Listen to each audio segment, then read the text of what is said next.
राष्ट्रवादीचे खासदार पंतप्रधान मोदीजी यांना भेटायला जात आहे आज, काय सांगा? चांगली गोष्ट आहे. पंतप्रधान हे देशाचे असतात, ते कुठल्या पक्षाचे नसतात.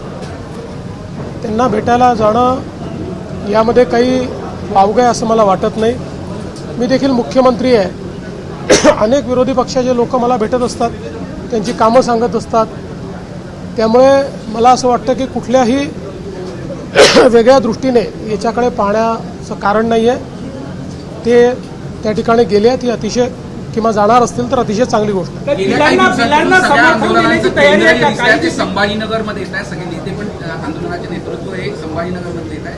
14 तारखेला तिरंगा रॅली संभाजीनगरला आपली पण होते, आपण स्वतः नेतृत्व करताय. असं आहे की संपूर्ण महाराष्ट्रामध्ये तिरंगा रॅली होत आहेत, देशात तिरंगा रॅली होत आहेत.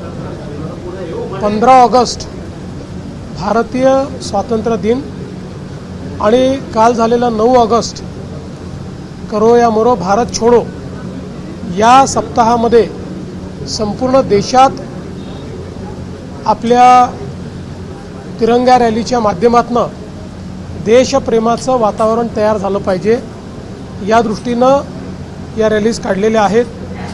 आज मुंबईच्या रॅलीमध्ये मी जाणार आहे, उद्या पुण्याच्या रॅलीत जाणार आहे आणि 14 तारखेला छत्रपती संभाजीनगरच्या रॅलीत मी जाणार आहे. पालकमंत्री 3 विद्यार्थ्यांचा खासगी आश्रमशाळेत मृत्यू झालेला आहे, चौकशी केली जाईल का? गंभीर प्रकरण आहे. सर्पदंशाने मृत्यू झालेला आहे अशी बातमी मलाही मिळालेली आहे. या संदर्भात अधिकची माहिती मी मागितलेली.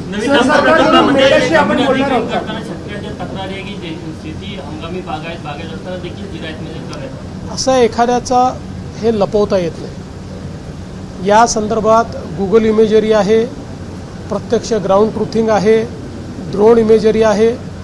कोणाचं सुटलं असेल तर ते इन्क्लूड होईल. कोणी जर त्या ठिकाणी अनावश्यक क्लेम करत असेल तर मात्र त्या संदर्भात भरपूर पुरावे असल्यामुळे त्या पुराव्यांच्या आधारावरच निर्णय घेतला जातो. काफी हंगामा हो रहा है, कांग्रेस ने उसे एंटी क्रिश्चियन बताया. देखिए, FCRA के ऊपर बिल लाने का कारण यही है कि लगातार इस देश के अंदर FCRA का उपयोग करके कुछ संस्थाएं पैसा ला रही है और उस पैसे का उपयोग देश विरोधी गतिविधियों के लिए किया जा रहा है.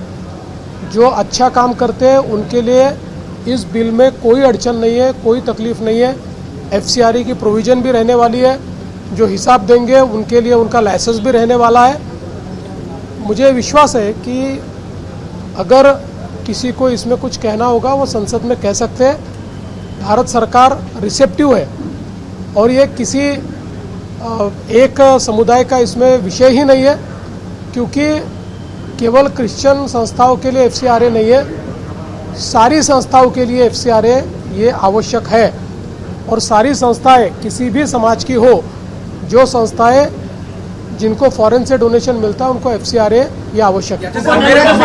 अमेरिकेमधनं बरेच स्टेटमेंट येत आहे FCRA वरनं. खरं तर भारताचा अंतर्गत हा सगळा विषय आणि सगळ्या ज्या संस्थांना हे विधान FCRA बिल आणणं का गरजेचं आहे या स्टेटमेंटवरूनच लक्षात येतं की अमेरिकेतल्या काही लोकांना FCRAचं अमेंडमेंट बिल येत आहे याची मिरची लागली. याचा अर्थ काय आहे? पण मी पुन्हा एकदा सांगतो की केंद्रातलं सरकार सगळ्यांचं म्हणणं ऐकून घेणारं सरकार आहे. हे कुठल्याही एका समुदायाच्या विरोधात बिलकुल नाही.